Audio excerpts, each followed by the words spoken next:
Harihi Om.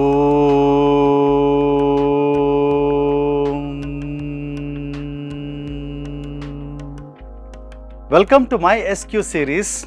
It's all about God. This is episode 28. We are trying to answer the question, what are the places and which are the forms to worship God? Normally when we say God is there everywhere and He knows everything, it does not communicate for us to actually think what it is. There are broadly three places where God exists. Don't ask me where to go and how to go. The first is the external idol form. We all know we go to temple, there is a God, very well decorated and lot of puja is happening.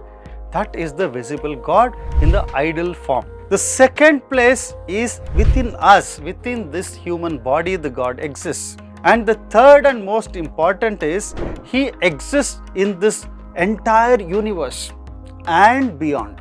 Now the first place where He exists, like in the temple or in the puja room, either in a natural idol which we call Udbhava Murti, or a carved out idol where somebody has carved and the prana pratishtapana has been done. In whichever way, it is the idol form. Now, understanding that idol in a temple as God is like our kindergarten level. That is the LKG level of understanding of the God.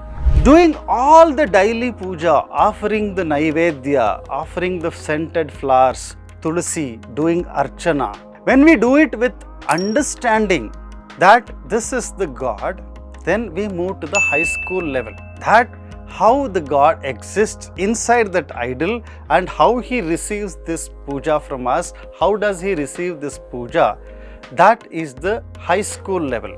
The next is how God is within us.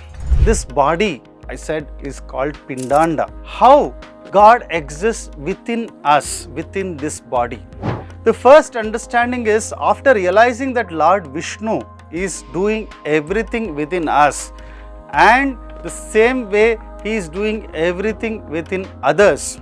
And when we dedicate all our daily actions all the time to that Supreme Soul within us, to understand this God within us is not easy. You need to go through the understanding as per the Veda Shastras. In how many different forms God exists in this human body. How He exists in our eyes, how He exists in my heart, how He exists in my hand, how He exists in my feet.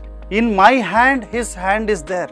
In my feet, His feet is there. In my eye, His eye is there. And the conviction does not come just like that. For years together, when you read how He exists, learn from the learned scholars, then experience that. That is when you understand how this God exists within you. When you reach this stage, you will know that whatever you are doing, you are actually not doing.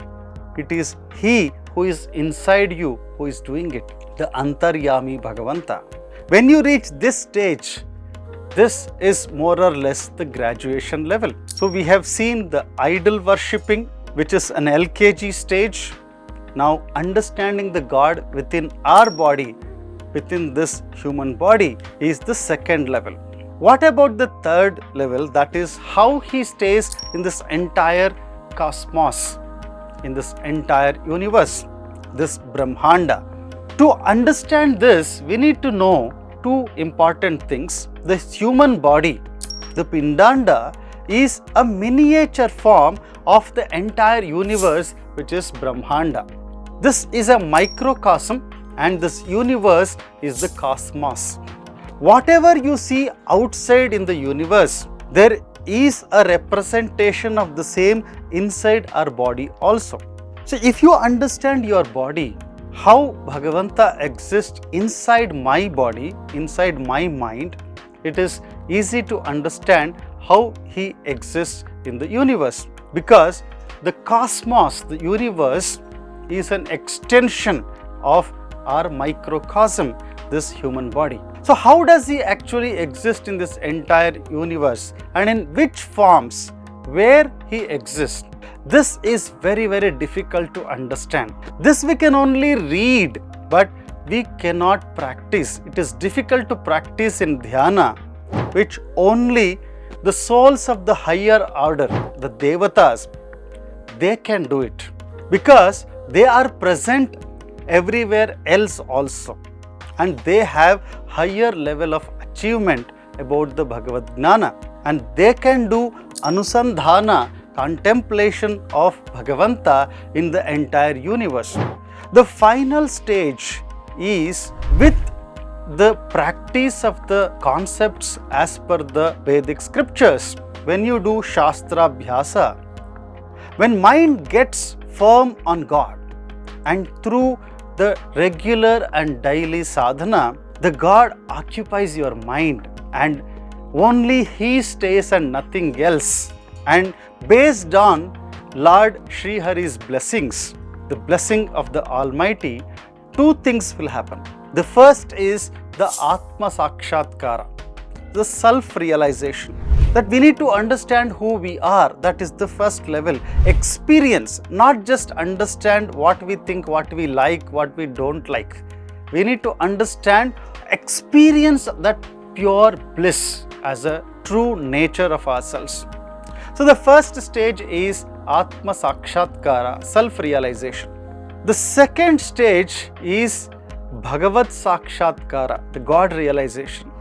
When we know our own self, when we experience our Jiva Swarupa, when we know that we are the reflection of the Bhagavanta. To find the God within us, we need to understand the different features of God.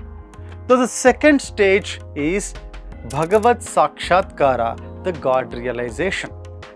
So this is the ultimate outcome of understanding Bhagavanta in all these three places. That is the initial stage of understanding Him as being within the idol in the temple or the idol in our house. Then understanding that the same Bhagavanta who is in the idol is also inside me, and that who is inside me, one who is the original source of all my action, is also there in the entire universe as the source of all the action in the universe. This knowledge leads us to the Atma Sakshatkara and then to the Bhagavad Sakshatkara. At this stage, we become curious now.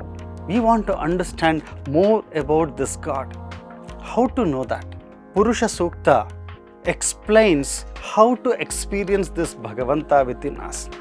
It gives us all the required tools to know Bhagavanta as much as possible to our capability. How does Purusha Sukta describe God?